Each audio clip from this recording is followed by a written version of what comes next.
அஸ்ஸலாமு அலைக்கும் வரஹ்மத்துல்லாஹி வபரகாத்துஹு. அல்ஹம்துலில்லாஹ் நஹ்மதுஹு வ நஸ்தஈனுஹு வ நஸ்தக்ஃபிருஹு வ நஊது பில்லாஹி மின் ஷுரூரி அன்ஃபுஸினா வ மின் ஸய்யிஆத்தி அஅமாலினா மன் யஹ்திஹில்லாஹு ஃபலா முதில்ல லஹு வ மன் யுத்லில்ஹு ஃபலா ஹாதிய லஹு வ அஷ்ஹது அல்லா இலாஹா இல்லல்லாஹு வஹ்தஹு லா ஷரீக லஹு வ அஷ்ஹது அன்ன முஹம்மதன் அப்துஹு வ ரசூலுஹு. அம்மா பஅத். எல்லா புகழும் அகிலங்கள் அனைத்திற்கும் ஏக இறைவனாகிய தூணின்றி வான் படைத்த அல்லாஹ் ஒருவனுக்கே உரித்தானதாகும். அவனது சாந்தியும் சமாதானமும் அவனுடைய இறுதி தூதர் முஹம்மது ரசூலுல்லாஹ் ஸல்லல்லாஹு அலைஹி வஸல்லம் அவர்கள் மீதும் அவர்களை பின்பற்றி வாழ்ந்த சத்திய சஹாபாக்கள், தாபீன்கள், தபா தாபீன்கள், உலமாக்கள், நல்லோர்கள், நாம் நேசிப்பவர்கள், நம்மை நேசிப்பவர்கள் அனைவரின் மீதும் என்றென்றும் நின்று நிலவட்டுமாக. கொஞ்சம் பேர் இங்கே வந்தால் கொஞ்சம் நல்லா இருக்கும்ல.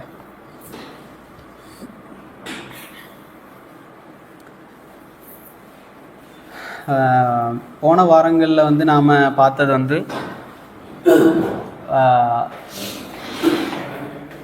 எப்படி மாறுபடுறாங்க அப்படிங்கிறது.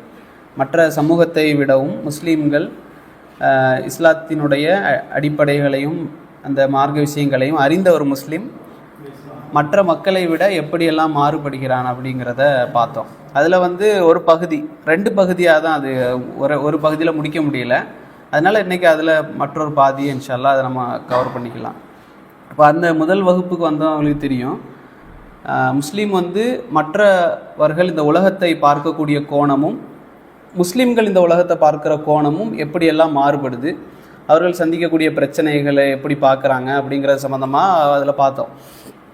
இன்றைக்கு அதனுடைய தொடர்ச்சியில் ஒன்று தான், ஒரு முஸ்லீம் உலகத்தினுடைய நிகழ்வுகளை வேறொரு கோணத்தில் பார்ப்பான்.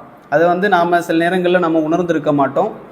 அதே போல் மார்க்கமும், இஸ்லாமிய மார்க்கம் என்பதும் மற்ற மதங்களையும் கோட்பாடுகள் சித்தாந்தங்களை விட வேறொரு கோணத்தில் மக்களை கூட்டி செல்லக்கூடிய காட்சியும் இன்றைய வகுப்பில் நாம் இன்ஷா அல்லாஹ் அதை முடிந்த வரைக்கும் நம்ம கவர் பண்ணிடலாம். உதாரணமாக ஒரு சுனாமி வருதுன்னு வைங்களேன். ஒரு சுனாமி வருது அல்லது ஒரு நிலச்சரிவு ஏற்படுது, இந்த மாதிரி ஏதாவது ஒரு இயற்கை பாதிப்புகள் ஏற்பட்டு அப்படின்னு சொன்னால், இஸ்லாமியர்கள் அல்லாதவர்கள் அல்லது கடவுள் நிராகரிப்பாளர்கள் அல்லது கடவுளை மறுக்கக்கூடியவர்கள் யாராக இருந்தாலும் முதல்ல என்ன சிந்திப்பாங்க அப்படின்னு சொன்னால், அறிவியல் பூர்வமாக எப்படி ஆச்சுது அப்படிங்கிறத முதல்ல யோசிப்பாங்க. இதுக்கு இது காரணமோ அல்லது தட்டைகள் நகருதில்ல, பிளேட்ஸாக அதனால காரணம் சுனாமி வருவதற்கோ அல்லது நிலச்சரிவு அல்லது அதாவது சுற்றுப்புற சூழலுடைய தாக்கம், மரங்களை வெட்டுறாங்க, இப்படிங்கிற நிறைய கோணங்களில் அவர்கள் யோசிப்பார்கள். ஆனால் முஸ்லீம்கள் இதை யோசிப்பாங்க, இது யோசிக்க மாட்டார்கள் அப்படிங்கிறது இல்லை.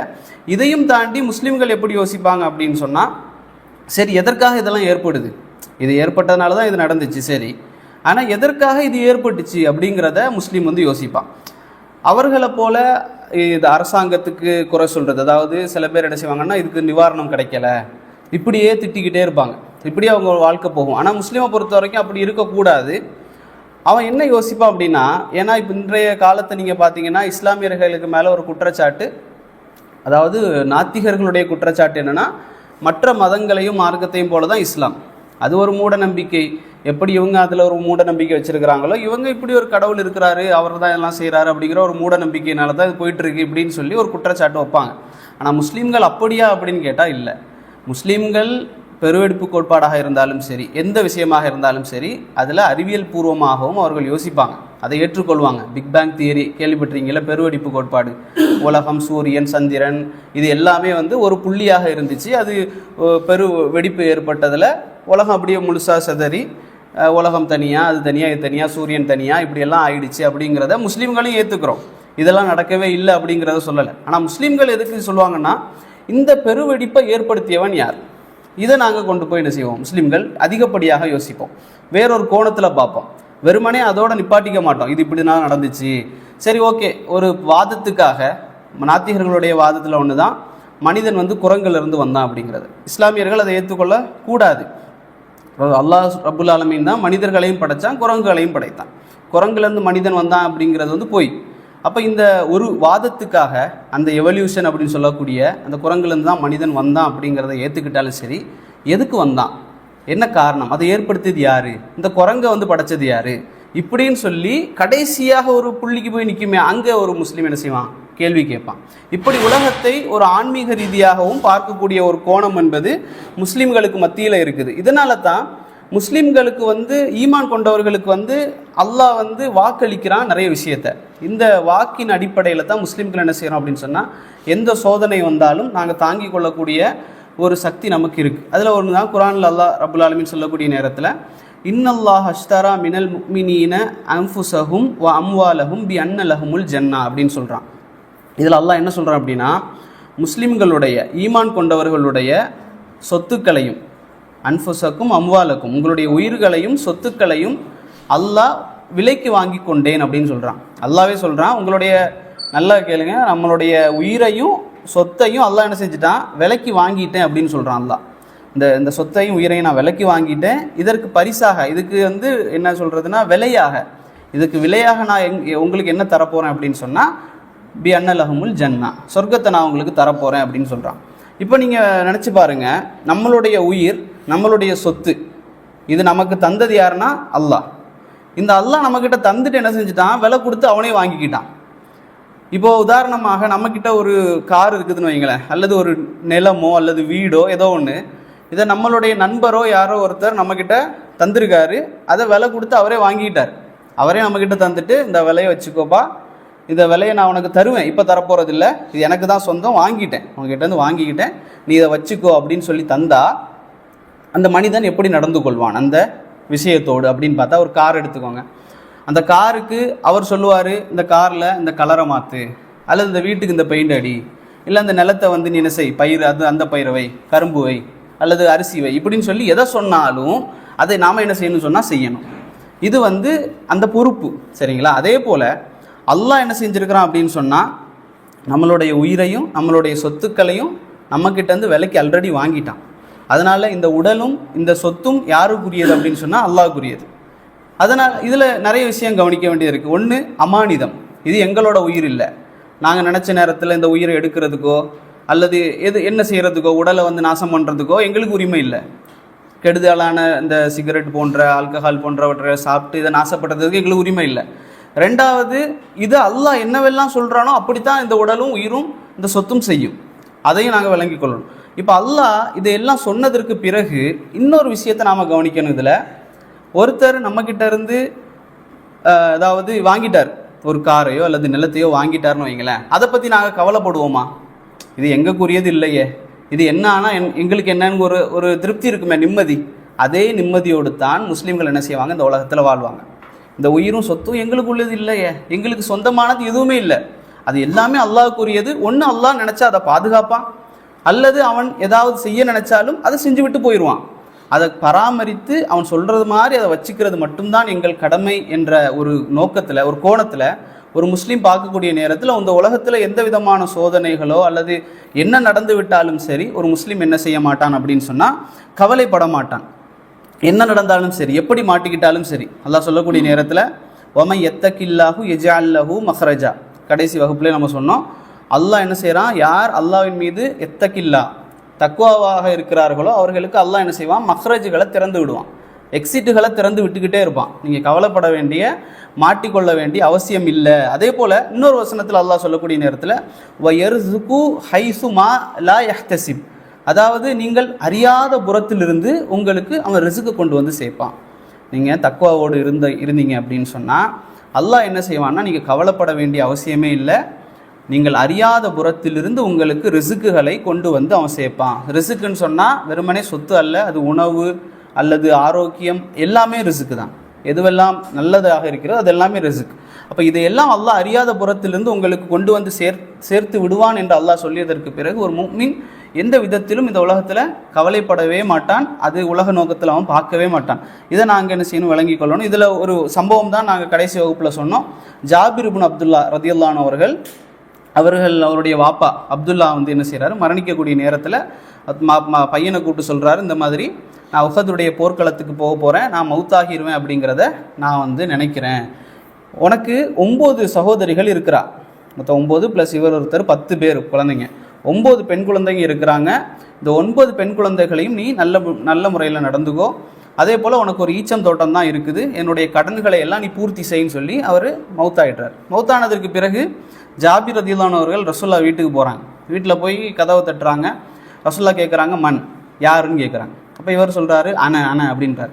இதில் ஒரு சட்டம் ரசூல்லா அது சொல்லுவாங்க என்னென்னா, மறுபடியும் ரசூல்லா கேட்பாங்க, அண்ணனா யார், நாதான்னா யார் அப்படின்னு கேட்பாங்க. அப்புறம் ஜாபீர்னு சொல்லுவார். இப்போ ரசூல்லா சொல்லுவாங்க, ஒரு வீட்டுக்கு போனீங்கன்னா கதவை தட்டிக்கிட்டு நான் தான் சொல்லாதீங்க. ரசூல்லா ஒரு அட்வைஸ் கொடுக்குறாங்க நமக்கும் தான்.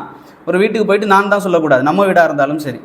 அப்போ ரசூல்லா சொல்கிறாங்க, அண்ணன் சொல்லாத யாருன்னு சொல்லு. அப்போ ஜாபீர் வந்திருக்கிறேன். ஓகே, அப்போ என்ன பிரச்சனை, எனக்கு வந்து வாப்பா மௌத்தாயிட்டாரு, ஒரு ஈச்சம் தோட்டம் தான் இருக்குது, 9 சகோதரிகள் இருக்கிறாங்க, கடன் இருக்குது, இதை வச்சு நான் வாழ்நாள் முழுக்க எனக்கு அடைச்சாலும் என்னுடைய கடன் என்னால் அடைக்க முடியாது இந்த ஈச்ச தோட்டத்தை வச்சு அப்படின்னு சொல்லும்போது ரசூல்லா கூப்பிடுறாரு, நீங்களும் வாங்க யார் ரசூலல்லா, கடன்காரர்கள் அத்துமீறக்கூடாது அப்படின்னு கூப்பிட்டோன்னா ரசூல்லாவும் கூடவே போகிறாங்க.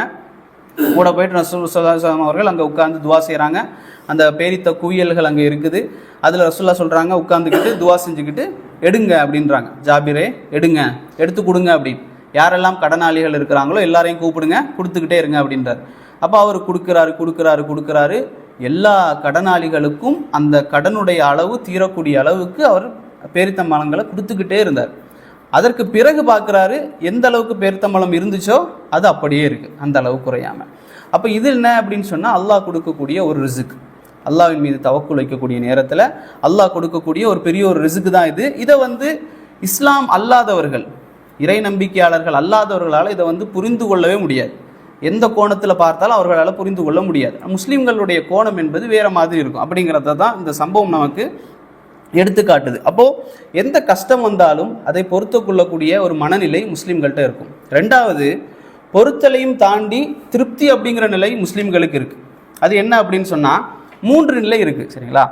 3 நிலை. ஒரு நிலை என்னென்னா, ஒரு சோதனை வருதுன்னு வைங்களேன், வந்த உடனே 3வது கட்டத்தில் இருக்கிற ஒரு முஸ்லீம் எப்படி இருப்பான், நடந்து கொள்வான் அப்படின்னா, இந்த கஷ்டம் வந்து நமக்கு வந்துருச்சே, சரி பொறுத்து கொள்வோம், இப்படிங்கிறது ஒரு தரம்.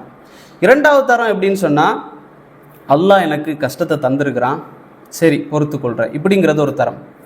அப்படிங்கிற அந்த இது இல்லாமல், அல்லாஹ் எனக்கு தந்திருக்கிறேன், நான் பொறுக்க சொல்லியிருக்கிறேன், நான் பொறுத்துக்கிறேங்கிற தரம்.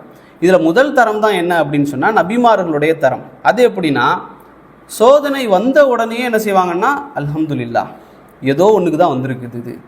அதை நம்ம சொன்னோம், இன்னமால் உஸ்ரி யுஸ்ரா இன்னமால் உஸ்ரி யுஸ்ரான்னு நம்ம போன வகுப்பில் சொன்னது தான். ஒரு சோதனை வந்துச்சுன்னா 2 மடங்கு நன்மை வரும் அப்படிங்கிறது. அப்போ நாம் இன்றைக்கி வந்து இந்த சவுதி அரேபியாவில் வீட்டை தோட்டம் தோரங்களெல்லாம் விட்டுட்டு இங்கே வந்து கஷ்டப்படுறோம். எதுக்குன்னா, நமக்கு தெரியும் இதில் ஒரு லாபம் இருக்குது, ஒரு சின்ன கஷ்டம் தான், ஆனால் இதை நம்ம செஞ்சுட்டா ஒரு லாபம் இருக்குங்கிறதுக்காக நம்ம செய்கிறோம். செய்யக்கூடிய நேரத்தில் நமக்கு அந்த சிரமம்லாம் தெரியாது. அதே போல் தான் ஒரு முஸ்லீம் என்ன செய்வான்னா, ஒரு சோதனை வந்த உடனே என்ன செய்வான் அப்படின்னு சொன்னால், அல்ஹம்துலில்லாஹ் அப்படின்னு சொல்லுவான். இதில் ஒரு உதாரணம் தான், ரசூல் ஸல்லல்லாஹு அலைஹி வஸல்லம் அவர்கள் ஹுதைபியாவில் தடுக்கப்படுறாங்க. ஹுதைபியாவுடைய சம்பவம் உங்களுக்கு தெரியும்னு நினைக்கிறேன். ஹுதைபியா அப்படிங்கிற ஒரு உடன்படிக்கை நடக்குது. அந்த உடன்படிக்கை என்ன அப்படின்னு சொன்னால், ரசூல் ஸல்லல்லாஹு அலைஹி வஸல்லம் அவர்களும் சஹாபாக்களும் உம்ராவுக்காக மதீனாலேருந்து கிளம்பி மக்காவுக்கு போகிறாங்க. மதீனாவில் ஹிஜ்ரத் செஞ்சு மதீனாவுக்குலாம் போனதற்கு பிறகு எல்லாருமாக முஸ்லீம்கள் எல்லோரும் சேர்ந்து மக்காவுக்கு உம்ராவுக்காக போகிறாங்க. போகக்கூடிய நேரத்தில் துல்ஹுலைஃபா இருக்குல்ல, துல்ஹுலைஃபா இன்றைக்கி இருக்கிற துல்ஹுலைஃபாவில் ஆடுகளுக்கு அடையாளம் போட்டு இதெல்லாம் வந்து குர்பானி கொடுக்கறதுக்காக அப்படின்னு சொல்லி என்ன செய்கிறாங்க, ஆடுகளை எல்லாம் அழைச்சிக்கிட்டு போகிறாங்க. போகக்கூடிய நேரத்தில் நிறைய சம்பவங்கள் நடக்குது, நிறைய கஷ்டங்கள் அவங்க சந்திக்கிறாங்க. உதாரணமாக ஒரு இடத்துல தொழுதுகிட்டு இருக்கிறாங்க, துஹர் தொழுதுகிட்டு இருக்கிறாங்க. ஹாலித் இப்னு வலீத் காஃபிர்களுடைய படையில் அப்போ இருக்கிறார், முஸ்லீம் இல்லை அப்போ அவர். இப்போ ஹாலித் இப்னு வலீத் என்ன செய்கிறாரு, குதிரைகளை கொண்டு வந்து அப்படியே பார்க்கக்கூடிய தூரத்தில் கொண்டு வந்து நிப்பாட்டி பயமுறுத்துறார். ஏன்னா மக்காவுக்குள்ளே வரக்கூடாது நீங்கள் அப்படிங்கிற மாதிரி பயமுறுத்துறார். அப்போ ரசூல் ஸல்லல்லாஹு அலைஹி வஸல்லம் அவர்களும் சஹாபாக்களும் துஹர் தொழுறாங்க. அப்போ வந்து தங்களை அறியாமலே அவங்க தொழுறாங்க, வேறு எதையுமே கவனிக்காமல் தொழுறாங்க. அப்போது ஹாலித் வந்து முடிவு பண்ணுறாரு, இந்த மாதிரி அசர் தொழக்கூடிய நேரத்தில் நாம் இவங்களை கொன்னுடலாம், பார்க்க மாட்டாங்கல்ல தொழுகையில் அப்படின்னு சொல்லி முடிவு எடுக்கிறார். அந்த இடத்துல தான் அல்லாஹ்வுடைய தூதருக்கு அல்லாஹ் என்ன செய்கிறான், சலாத்துல் ஹவுஃப் என்று சொல்லக்கூடிய இந்த பயத்துடைய நேரத்துக்கான தொழுகை இருக்குது. அவங்க என்ன செய்வாங்கன்னா, பாதி பேர் தொழுவாங்க, பாதி பேர் நிற்பாங்க, இப்படிங்கிற மாதிரி ஒரு தொழுகை இருக்குது. அடுத்தது இவங்க தொழுவாங்க, அவங்க வந்து பார்த்துட்டு இருப்பாங்க. இந்த தொழுகை வந்து அல்லாஹ் ரப்புல் ஆலமீன் அங்கே தான் இறக்குறான். அப்போ ஹாலிதால் எதுவுமே செய்ய முடியல, இது ஒரு பிரச்சனை, சரிங்களா, இந்த கஷ்டம். அதற்கு பிறகு ரசூல் ஸல்லல்லாஹு அலைஹி வஸல்லம் அவர்கள் அந்த அதாவது ஒட்டகத்தை கூட்டிகிட்டு போகிறாங்க. அந்த கஸ்வா என்று சொல்லக்கூடிய அந்த ஒட்டகம் என்ன செய்யுதுன்னா, ஒரு இடத்துல வந்து உட்கார்ந்துருது, மக்காவுக்குள்ளே நுழைய மாட்டேங்குது. அப்போது எல்லாரும் வந்து இழுக்கிறாங்க, யார் ரசூலுல்லாஹ் இது முரண்டு பிடிக்குதுன்றாங்க. ரசூலுல்லாஹ் சொல்கிறாங்க, என்னுடைய கஸ்வா முரண்டு பிடிக்கக்கூடிய தன்மை கொண்டது அல்ல, ஆனால் அல்லாஹ் என்ன செஞ்சான் அப்படின்னு சொன்னால் இதை தடுத்து வச்சிருக்கிறான். எதை தடுத்த அல்லாஹ், ஃபீல் வந்துச்சே, யானைப்படை அப்ரஹாவுடைய யானைப்படை வரும்போது தடுத்த அதே அல்லாஹ் என்ன செஞ்சுருக்கான், என்னுடைய கஸ்வாவையும் தடுத்திருக்கிறான் அப்படின்னு சொன்னாங்க ரசூல் ஸல்லல்லாஹு அலைஹி வஸல்லம் அவர்கள். ஏன்னா மக்காவுக்கு எந்த விதமான ஒரு இது போனாலும் அல்லாஹ் என்ன செய்வான்னு சொன்னால் தடுப்பான். அது அல்லாஹ்வுடைய ஒரு சுன்னா. அப்போ ரசூல் ஸல்லல்லாஹு அலைஹி வஸல்லம் அவர்கள் என்ன செய்கிறாங்க, மறுபடியும் அந்த கஸ்வாவை கூட்டிகிட்டு உள்ளே போகிறாங்க. கஸ்வா வருது, ஒட்டகம் வந்து உள்ளே வருது. இதில் ஒரு பிரச்சனை, மக்களுக்கு மத்தியில் அப்படியே குழப்பம் ஏற்பட்டுக்கிட்டே இருக்குது. அதற்கு அப்புறம் போகக்கூடிய நேரத்தில், உள்ளே போகக்கூடிய நேரத்தில் காஃபிர்கள் என்ன செய்கிறாங்கன்னு சொன்னால் தடுக்கிறாங்க. நாங்கள் வந்து அனுமதிக்க மாட்டோம் அப்படின்னு சொல்லி தடுக்கிறாங்க. உம்ராக்கு வந்தவங்க நீங்கள் நினச்சி பாருங்கள், இந்தியாவிலேருந்து உம்ராக்கு போகிறோம் அல்லது இங்கேருந்தே நடந்து உம்ராக்கு போகிறோம் வைங்களேன், போய் அங்கே மக்காவுடைய கேட்டில் நிற்கக்கூடிய நேரத்தில் உம்ரா செய்யக்கூடாது போங்கன்னு சொன்னால் எப்படி இருக்கும்? அந்த மாதிரி ஒரு கஷ்டத்தில் முஸ்லீம்கள் இருக்கிறாங்க. அப்போ அங்கேருந்து யார் வரா அப்படின்னு சொன்னால் நிறைய பேர் பேச்சுவார்த்தைக்காக வந்துக்கிட்டே இருக்கிறாங்க. ரசூலுல்லாஹ் இடத்துல வந்து பேச்சுவார்த்தை பண்ணுறாங்க, போங்கன்றாங்க, அப்படி பேச்சுவார்த்தை நடந்துகிட்டே இருக்கு. கடைசியாக உருவத் இப்னு மசூத் ஸகஃபி அப்படின்னு சொல்லக்கூடிய ஒரு மனிதர் வர்றார். வந்து என்ன செய்கிறாரு, ரசூல் ஸல்லல்லாஹு அலைஹி வஸல்லம் இடத்துல பேசுவதற்காக வர்றாரு. வந்துட்டு ரசூலுல்லாஹ் இடத்துல சொல்கிறார் அவர், இந்த மாதிரி முஹம்மதே, இதற்கு முன்னா யாராவது அரபுகள் தங்களுக்கு மத்தியிலே சண்டையிட்டு கொண்டு தங்களுடைய குடும்பத்தை வெட்டி கொண்டு தங்களுடைய குடும்பத்தை அழித்ததை நீங்கள் கேள்விப்பட்டிருக்கீங்களா அப்படின்னு கேட்குறாரு. ஏன் அப்படி சொல்கிறாரு, நீங்கள் எதுக்கு எங்களோட சண்டைக்கு வரீங்க, நாங்கள்லாம் சொந்தக்காரங்க தானே, எதுக்கு எங்களோட சண்டைக்கு வரீங்க? இப்படி சொல்லி அவர் என்ன சொல்கிறாரு, கடைசியில் நீங்கள் தோத்துட்டீங்க அப்படின்னு சொன்னால் அவங்க கூட இருக்கிறாங்கல்ல இந்த சஹாபாக்கள்லாம், இவங்கெல்லாம் உங்களை விட்டுட்டு ஓடிடுவாங்க, அப்படி தான் இருக்கிறாங்க அப்படின்றாரு. உடனே அபூபக்கர் ரலியல்லாஹு நல்ல கோவம் வந்துருச்சு. அபூபக்கர் சொன்னார் ஒரு கெட்ட வார்த்தை, லாத்துடைய அபத்தை சுவைத்துக்கொள் அப்படின்றார். இப்படி சொன்ன உடனே பயங்கர கோவப்பட்டார் உருவா வந்தவர்.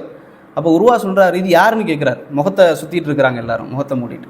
அப்போ இது வந்து அபூபக்கர்னு சொல்லப்படுது. அப்போ அவர் சொல்கிறாரு, அபூபக்கரா, சரி அபூபக்கரே, நீ வந்து எனக்கு முன்னால் ஒரு நலவு செஞ்சுருக்கிற, அந்த நலவுக்கு இது பரிகாரமாக ஆகட்டும், நீ அந்த நலவை செய்யாமல் இருந்திருந்தால் நான் உனக்கு பதில் சொல்லியிருப்பேன் அப்படின்னு சொல்கிறார்.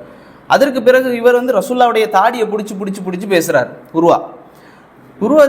அவர் வந்து பிடிச்சி பேசக்கூடிய நேரத்தில் பக்கத்தில் இருந்த முகீரத் இப்னு ஷுஅபா ரலியல்லாஹு அன்ஹு அவர்கள் அவங்க என்ன செய்கிறாங்கன்னா, அந்த வாளால் தட்டி விடுறார் கையை, தாடியில் கை வைக்காத அப்படின்னு சொல்லி தட்டி விடுறார். உடனே அவர் கேட்டார், உருவா கேட்டார், இவர் யார் அப்படின்னு. அப்போ இவர் தான் முகீரா அப்படின்னு சொல்லப்படுது. உடனே அவர் கேட்டார், ஏமாற்றிட்டு வந்த அந்த பையன் தானே நீ அப்படின்றார். ஏன் அப்படின்னு சொன்னால், இந்த உருவா என்பவர் முகீராவுடைய தட்டிட்டு இருந்தார், முகீராவுடைய வாப்பாவுடைய சகோதரர். இந்த முகீரா என்ன செஞ்சார் அப்படின்னு சொன்னால், நான் முஸ்லீமாக இருக்கக்கூடிய நேரத்தில் ஒரு கூட்டத்தை வந்து கொலை செஞ்சு கொள்ளையடித்து அந்த பொருட்களை எல்லாம் எடுத்துக்கிட்டார். அந்த கடனை எல்லாம் இவர் தான் அடைச்சிட்டு இருக்கார். உருவா வாப்பாவுடைய சகோதரர் தான் அடைச்சிட்டு இருக்கார். அவர் கேட்டார், இப்படி ஏமாற்றி ஓடிட்டு வந்தவன் தானே நீ அப்படின்னு கேட்குறார். அப்போ ரசூலுல்லாஹ் சொல்கிறாங்க, நீ இஸ்லாத்தை ஏற்றுக்கொண்டதை நான் ஏற்றுக்கிட்டேன், ஆனால் அந்த சம்பவம் அந்த விஷயங்களுக்கெல்லாம் நான் பொறுப்பில்லை அப்படின்றார் ரசூல் ஸல்லல்லாஹு அலைஹி வஸல்லம். இந்த மாதிரி பிரச்சனைகள் நடந்து கடைசியாக ரசூலுல்லாஹ்வோடு ஒப்பந்தம் எழுதுவதற்காக ஆட்கள் வந்துட்டாங்க. ஆட்கள் வந்த உடனே அவங்க எழுதுகிறாங்க, இவ்வளோ சம்பவம், இவ்வளோ பிரச்சனை நடக்கு பாருங்க, இவ்வளோ பிரச்சனை நடந்த பிறகு பேச்சுவார்த்தைக்காக வந்து எழுதுகிறாங்க, லெட்டர் எழுதுகிறாங்க, என்னென்ன திட்டங்கள் அப்படின்னு சொல்லி. அதில் ஃபஸ்ட்டு எழுதுகிறாங்க, இந்த வருஷம் நீங்கள் உம்ரா செய்யக்கூடாது, முஸ்லீம்கள் இவ்வளோ தூரம் நடந்து வந்தீங்களே, உம்ரா பண்ண தேவை கிடையாது, அடுத்த வருஷம் வாங்க இப்படிங்கிறது முதல். இரண்டாவது சொல்கிறாங்க, 10 வருஷத்துக்கு போர் பண்ணக்கூடாது ரெண்டு தரப்புலையும். சரி, ஓகே, இது வந்து முஸ்லீம்கள் அங்கீகரிக்க, ஓகே 10 வருஷம் போர் பண்ணக்கூடாது. மூன்றாவதாக சொல்கிறாங்க, ஒப்பந்தத்தில் யார் வேணாலும் யார் பக்கத்துலையும் சேர்ந்து கொள்ளலாம், இதையும் சரின்னு சொல்லலாம். நாலாவதாக ஒரு போட்டாங்க, அநியாயமான ஒரு அந்த ஒப்பந்தம் தான். நாலாவது என்ன அப்படின்னு சொன்னால், எங்ககிட்ட இருந்து யாராவது உங்ககிட்ட முஸ்லீம் ஆகி உங்ககிட்ட ஓடி வந்துட்டா நீங்கள் திருப்பி அமைச்சிடணும். அதே போல் உங்களிடத்துலேருந்து யாராவது எங்ககிட்ட வந்தாங்க அப்படின்னு சொன்னால் நாங்கள் திருப்பி அனுப்ப மாட்டோம், அவர் எங்களோடையே வச்சுருப்போம் அப்படிங்கிற ஒரு அநியாயமான தீர்ப்பு. இது எல்லாத்துக்கும் ரசூலுல்லாஹ் என்ன செய்கிறாங்கன்னா, சரி சரி சரி சரின்னு தலையாட்டிக்கிட்டே இருக்கிறாங்க. அப்போ ஐந்தாவதாக ஒன்று, அதுதான் மிகப்பெரிய ஒரு அநியாயம். அது என்ன அப்படின்னு சொன்னால், ரசூலுல்லாஹ் எழுத ஆரம்பிச்சிட்டாங்க, அலி ரலியல்லாஹு சொல்லி எழுத ஆரம்பிச்சிட்டாங்க, இந்த மாதிரி நீங்கள் எழுதுங்க அப்படின்னு சொல்லி. அவர் எழுத ஆரம்பிக்கிறாரு. அவர் ரசூலுல்லாஹ் சொல்கிறாங்க, பிஸ்மில்லாஹிர் ரஹ்மானிர் ரஹீம் எழுதுங்க அப்படின்னு. அவர் எழுதக்கூடிய நேரத்தில் அந்த காஃபிர் படையிலேருந்து வந்தாரே, அவர் சொன்னார், அல்லாஹ் இந்த ஆணையாக ரஹ்மான்னா யாருன்னா எங்களுக்கு தெரியாது அப்படின்றார். அப்போ என்னென்னா, எழுதாதீங்க, பிஸ்மில்லாஹிர் ரஹ்மானிர் ரஹீம்லாம் எங்களுக்கு தேவையில்லை அப்படி, பிஸ்மில்லாஹும்ம எழுதுங்க அப்படின்றாங்க ரசூலுல்லாஹ். அப்போ அவர் அதை எழுதுறார். அடுத்ததாக அல்லாஹ்வுடைய தூதர் முஹம்மது எழுதுவது அப்படிங்கிற ரசூலுல்லாஹ் எழுத சொன்னாங்க. அலி ரலியல்லாஹு எழுதிட்டாங்க. அவர் சொல்கிறாரு, நீங்கள் முஹம்மது ரசூலுல்லாஹ் அப்படின்னு சொன்னால் நாங்கள் ஏன் உங்கள் கூட சண்டை போடணும்? நீங்கள் அல்லாஹ்வுடைய தூதர்னா எதுக்கு இந்த ஒப்பந்தம், எதுக்கு இந்த சண்டை, எதுக்கு இந்த பேச்சுவார்த்தை? அதை அழிங்க அப்படின்றார். அலி சொன்னார், அழிக்க மாட்டேன். அலிரலாம் சொன்னாங்க, என்னால் அழிக்க முடியாது, ரசூலுல்லாஹ் அப்படிங்கிறத அழிக்க முடியாது. ரசூலுல்லாஹ் திரும்ப திரும்ப சொல்கிறாங்க, அழிக்க மாட்டேன்றார்.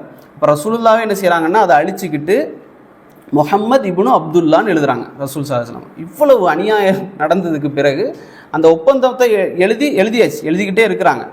அப்போ ஒரு மனிதர் காஃபிருடைய படையிலிருந்து முஸ்லீம், அவர் என்ன செய்கிறார் அப்படின்னு சொன்னால் வந்து விழுறார்.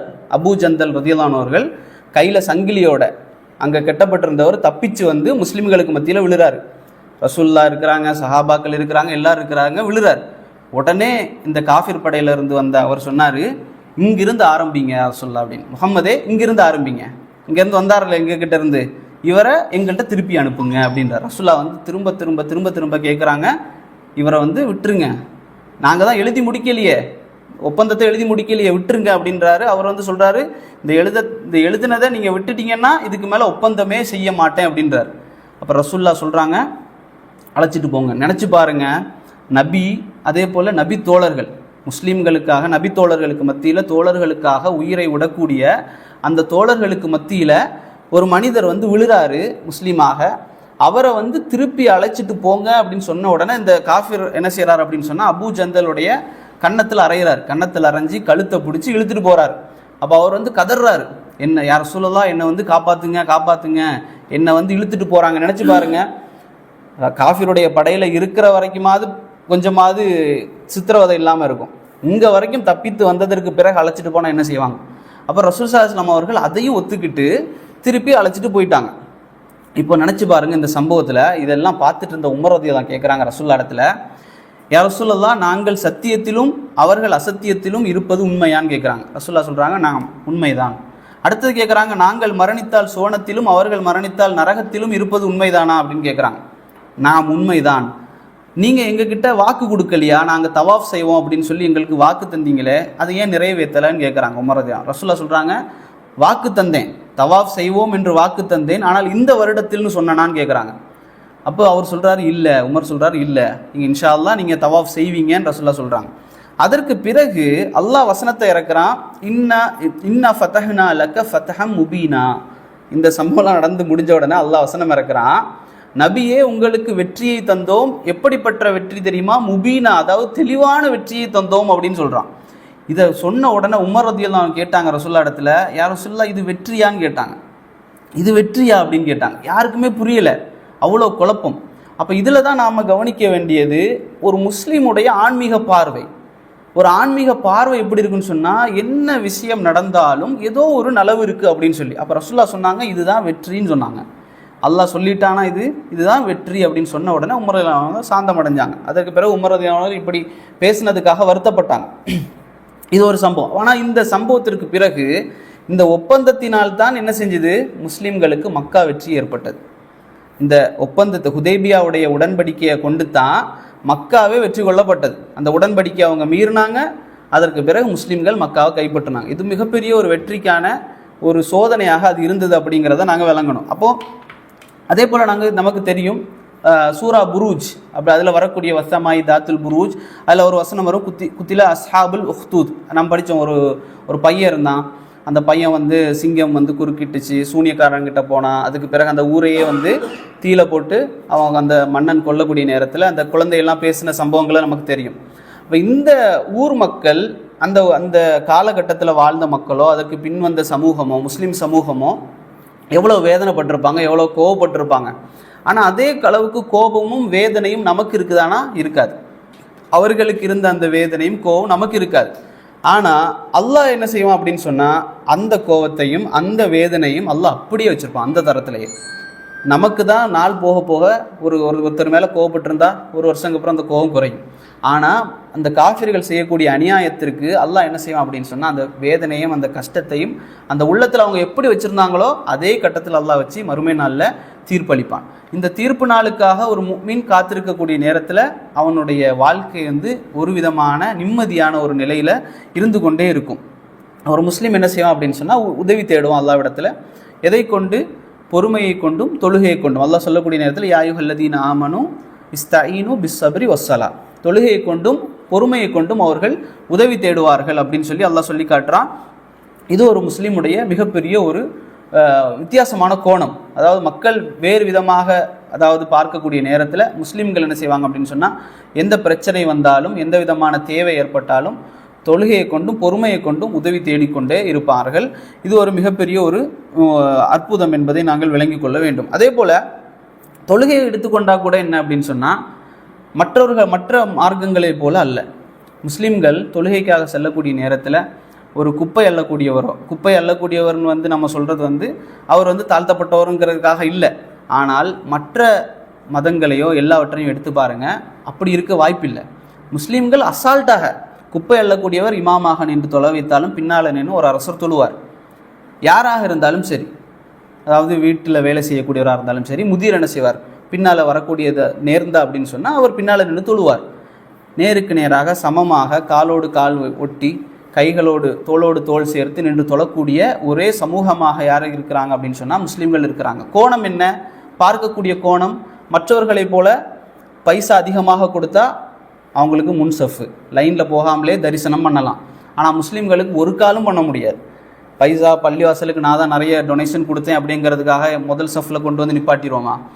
4வது சஃப்னா 4வது சஃப் தான், முதல் சஃப்னா முதல் சஃப். அப்படிங்கிறது தான் முஸ்லீம்களுடைய மிகப்பெரிய ஒரு கோணம். என்னென்னா எல்லோரும் அல்லாஹ்வுக்கு முன்னால் சமம் என்கின்ற அந்த ஒரு சமத்துவ கோணம் என்பதையும் நாங்கள் புரிந்து கொள்ளணும். அதே போல் அவர்களுக்கு இருக்கக்கூடிய நிம்மதியை விட நமக்கு அதிகமாக நிம்மதி இருக்குது. அதை நம்ம என்ன செய்யணும் அப்படின்னு சொன்னால் விளங்கி கொண்டோம். அதே போல் முஸ்லீம்களுடைய மார்க்கத்தை நீங்கள் எடுத்துக்கொண்டீங்க அப்படின்னு சொன்னால், மற்ற மக்கள் எழுந்து நிற்கக்கூடிய அந்த விஷயத்தில் மரியாதையாக காணுவாங்க. அவர்களுடைய மத தலைவர்கள் வரக்கூடிய நேரத்தில் எழுந்து நிற்பதை அவர்கள் விரும்புவாங்க. அதை எழுந்து நிற்கலைன்னா கூட கேட்பாங்க, ஏன் அவன் எழுந்து நிற்கலை அப்படின்னு சொல்லி, அவன் எழுந்து நிற்க மாட்டானா அப்படி. ஆனால் ரசூல் ஸல்லல்லாஹு அலைஹி வஸல்லம் அவர்கள் எழுந்து நிற்கக்கூடியதை தடுத்தாங்க. சஹாபாக்களுக்கு மத்தியில் வரக்கூடிய நேரத்தில் என்ன செஞ்சாங்க, எழுந்து நிற்பதை அவர்கள் விரும்பவில்லை. அவர்கள் என்ன செஞ்சாங்க, எழும்ப வேண்டாம் என்று நபி அவர்கள் தடுக்கக்கூடியவர்களாக இருந்தார்கள். இதை நாங்கள் மிக அதிகமாக நாங்கள் விளங்கிக் கொள்ளணும். இஸ்லாமிய சமூகத்தினுடைய வித்தியாசம் மற்ற சமூகங்களை விட. அதே போல் வணக்க வழிபாடு எடுத்துக்கொள்ளுங்க. ஒரு மத தலைவர் இருக்கிறார். அந்த மத தலைவர்கிட்ட போய் ஒருத்தர் சொல்கிறாரு, நான் இன்னையிலிருந்து ஏதாவது ஒரு துணி அணிஞ்சு கொண்டு நான் அப்படியே போக போகிறேன், அல்லது முழுக்க நான் கோயிலே இருக்க போகிறேன் இப்படின்னு சொல்லி அவர் சொன்னால் என்ன செய்வார், நல்லது சாமி, நீங்கள் என்ன செய்யுங்க, அப்படியே இருங்க அப்படின்றவார். ஆனால் நபி அவர்களிடத்துலேருந்து 3 பேர் சொன்னாங்க. என்ன சொன்னாங்க? ஒருத்தர் சொன்னார், நான் காலையில் முழுக்க நோன்பு நோக்க போகிறேன் அப்படின்றார், சஹாபாக்கள். இன்னொரு சஹாபி சொல்கிறார் நபியோடத்துல, நான் இரவு முழுக்க என்ன செய்ய போகிறேன், தொழுக போகிறேன், நான் தூங்கவே மாட்டேன் அப்படின்றார். இன்னொருத்தர் சொல்கிறாரு, நான் என்ன செய்ய போகிறேன், கல்யாணம் முடிக்க போகிறதில்ல அப்படின்னு சொல்கிறார். அப்போ நபி அவங்க என்ன செஞ்சாங்க அப்படின்னு சொன்னால், உடனே என்ன செஞ்சாங்க, அவர்களுக்கு எதிராக அவர்களை தனியாக கூப்பிட்டு இந்த அட்வைஸை பண்ணலை. ரசூல் ஸல்லல்லாஹு அலைஹி வஸல்லம் அவர்கள் மிம்பருக்கு மேலே ஏறி என்ன செஞ்சாங்க, மக்களை எல்லாம் அழைச்சி சொன்னாங்க, இதற்கும் எனக்கு சம்பந்தம் இல்லை. அவங்க சொன்னாங்க, யார் என்னுடைய வழிமுறையை பின்பற்றுகிறாரோ அவர்தான் முஸ்லீம். ரசூல் ஸல்லல்லாஹு அலைஹி வஸல்லம் அவருடைய வழிமுறையை பின்பற்றியவர் தான் யார், அவரை பின்பற்றியவராக ஆகுவார். ரசூல் ஸல்லல்லாஹு அலைஹி வஸல்லம் சொன்னாங்க, நான் சில நேரங்களில் தூங்குறேன், சில நேரங்களில் இரவில் தொழுகவும் செய்கிறேன், சில நேரங்களில் நோன்பு பிடிக்கிறேன், சில நேரங்களில் நோன்பு விடவும் செய்கின்றேன், நான் திருமணம் முடித்திருக்கிறேன். அதில் தான் ரசூலுல்லாஹ் சொன்னாங்க, யார் திருமணம் என்பது என்னுடைய வழிமுறை, யார் அந்த வழிமுறையை பின்பற்றுகிறாரோ அவர் என்னை சார்ந்தவர், யார் பின்பற்றவில்லையோ என்னை சார்ந்தவர் அல்ல அப்படின்னு ரசூலுல்லாஹ் சொல்கிறாங்க. அப்போது இஸ்லாமியர்களை பொறுத்த வரைக்கும் திருமணம் என்பது ஒரு கட்டாயம் போல. ரசூலுல்லாஹ் சொன்னாங்க, என்னுடைய சுன்னா அப்படின்னு சொன்னாங்க. அந்நிக்கா மின் சுன்னத்தி, அதாவது நிக்கா என்பது சுன்னத்தில் உள்ளது, என்னுடைய வழிமுறை அப்படின்னு சொன்னாங்க. ஆனால் மற்ற விஷயங்களை மதங்களையோ மார்க்கங்களையோ நீங்கள் எடுத்து பார்த்தீங்க அப்படின்னு சொன்னால், திருமணம் முடிக்காமல் இருப்பது தான் சிறந்தது, துறவரம் தான் சிறந்தது. துறவரத்தில் ஒருத்தன் போனான்னு சொன்னால் அப்படி மதிப்பு. ஸ்ரீலங்காலெல்லாம் எடுத்துக்கிட்டிங்கன்னா பஸ்ஸில் முன் சீட்டு வச்சுருப்பாங்க, அதாவது திருமணம் முடிக்காத அந்த அவர்களுக்கு, அப்படி அவர்களுக்கு ஒரு கண்ணியம். ஆனால் முஸ்லீம்களை பொறுத்த வரைக்கும் திருமணம் முடித்தால்தான் கண்ணியம். ரசூல் ஸல்லல்லாஹு அலைஹி வஸல்லம் அவர்கள் அதைத்தான் எங்களுக்கு கற்றுத்தந்தாங்க. இதில் இன்னொன்று விளங்கணும், துறவரம் ஈஸியா அல்லது திருமணம் ஈஸியா அப்படின்னு கேட்டால் துறவரம் தான் ஈஸி. என்ன செய்யலாம், சும்மா இருந்துட்டு வேலைக்கு நல்ல இப்போ இருக்கிற சம்பளத்தை நீங்கள் பாருங்களேன், நீங்கள் மட்டும் இருந்தீங்கன்னா நல்லா சம்பாதிச்சு கோடி கணக்கில் சேர்த்து வாழலாம். ஆனால் இஸ்லாம் என்ன சொல்லுது, குடும்பத்தோடும் பிள்ளைகளோடும் தங்கச்சி அண்ணன் இவர்களோடு சேர்ந்து வாழ்ந்து அவர்களுக்கும் கொடுத்து கஷ்டப்பட்டு வாழ்கிறது தான் இந்த வாழ்க்கை. இதை இஸ்லாம் என்ன செய்யுது, இன்பமாக எங்களுக்கு சொல்லித்தரு. மனைவிக்கு ஒரு கவலை உணவு ஊட்டுவதும் என்னதான் தர்மம் என்று அல்லாஹ்வுடைய தூதர் ஸல்லல்லாஹு அலைஹி வஸல்லம் சொல்லி தந்தாங்க. அப்போ இந்த உலகத்தினுடைய பார்வையில் இஸ்லாம் எவ்வளவு வேறுபடுது அப்படிங்கிறத இது காட்டுது. ஏன்னா இன்னைக்கு 90% மக்களிடத்தில் ஆன்மீக பார்வை அப்படிங்கிறதே இல்லை. முஸ்லீம்களுக்கு மத்தியில் கூட சில பேர் என்ன இஸ்லாத்தை எதுக்கு வச்சிருக்கிறாங்க அப்படின்னு சொன்னால், வெறுமனே பெருநாள் கொண்டாடுவதற்கு, அல்லது ஏதாவது இது வெள்ளிக்கிழமை தொழுறதுக்கு, அதே போல் பெருநாள், இதுக்கு மட்டும்தான் என்ன இஸ்லாம். அது அல்லாத உலக விஷயத்திற்கு எல்லாம் இஸ்லாம் கிடையாது. அரசியலுக்கு இஸ்லாம் கிடையாது, வாழ்க்கைக்கு இஸ்லாம் கிடையாது, தொழிலுக்கு இஸ்லாம் கிடையாது. இப்படி ஒரு வித்தியாசமான வாழ்க்கை. ஆனால் இஸ்லாம் இதை கற்றுத்தரலை.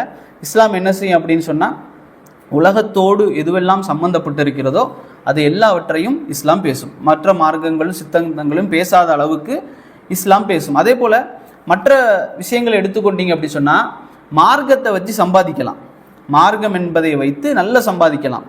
ஒரு இடத்துக்கு போகிறாங்க அப்படின்னு சொன்னால், இஸ்லாத்துலேயும் இருக்குது, இஸ்லாமிய பெயரால் தர்காக்கள் இது போன்ற விஷயங்களை எடுத்துக்கொண்டீங்கன்னா அங்கே நிறைய காசுகள் போடப்படுது. அதன் மூலம் ஒரு பெரிய ஒரு சம்பாத்தியம் வருது. இதே மற்ற இடங்களை எடுத்துக்கொண்டாலும் அப்படித்தான்.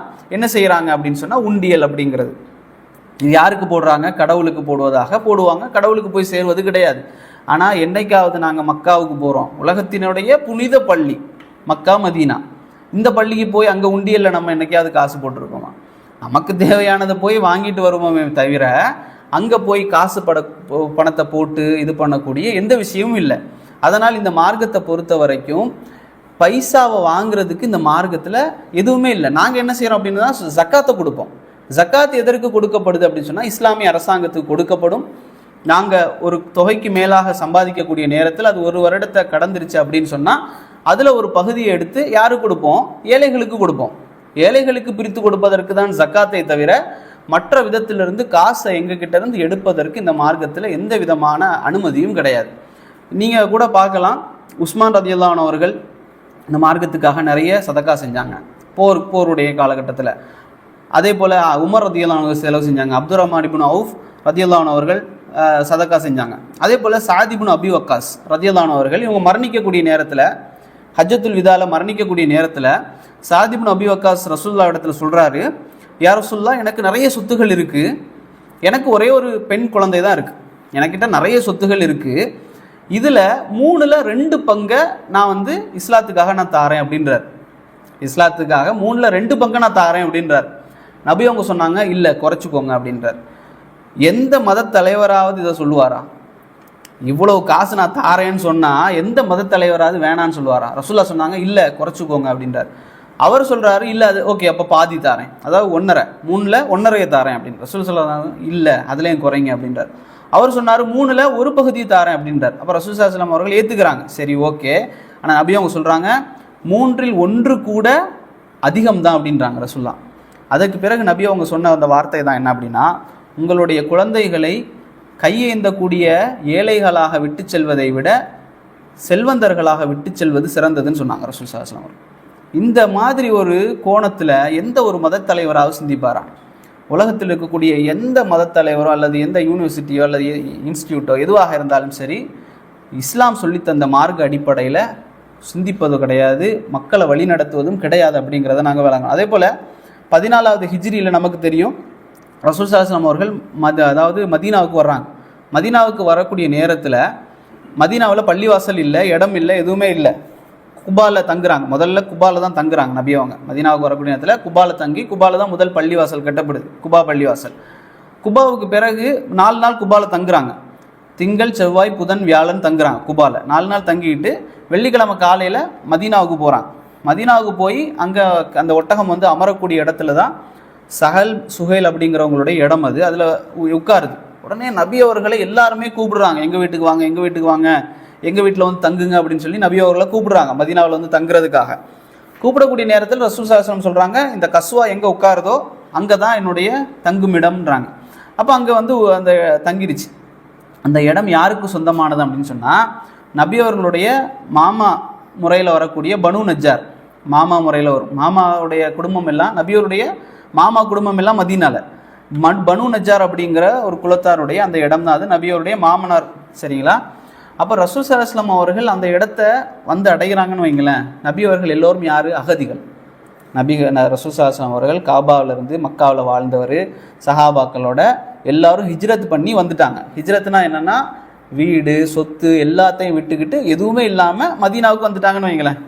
இங்கே இந்த இடம் வந்துருச்சு. இந்த இடத்த அவங்க என்ன செய்கிறாங்க அப்படின்னு சொன்னால் சஹலும் சுஹைலும் ரசூல் ஸல்லல்லாஹு அலைஹி வஸல்லம் அவர்களுக்கு கிஃப்டாக கொடுக்குறாங்க. இதை நீங்கள் ஒரு அன்பளிப்பாக நீங்கள் வச்சுக்கொள்ளுங்க அப்படின்னு சொல்லி ரசூல் ஸல்லல்லாஹு அலைஹி வஸல்லம் அவர்களுக்கு அந்த இடத்த கொடுக்குறாங்க. இன்னைக்கு மதீனா இருக்கிற அந்த இடம் ரசூல்லா இடத்துல அந்த இடத்த கொடுக்கக்கூடிய நேரத்தில் நபி அவர்களால் அதை ஃப்ரீயாக வாங்கியிருக்கலாமா முடியாதா? ஒரு மதத்தலைவராக இருந்திருந்தால், மற்ற மதத்தலைவராக இருந்திருந்தால் அந்த கோணத்தில் அவர்கள் பார்த்துருந்தா இதுதான் லாபம் அப்படின்னு சொல்லி அந்த இடத்தை எடுத்திருக்கலாம். ஆனால் நபி அவர்கள் என்ன செஞ்சாங்க அப்படின்னு சொன்னால், இல்லை, இதை விலை கொடுத்து தான் வாங்குவேன்னு சொன்னாங்க.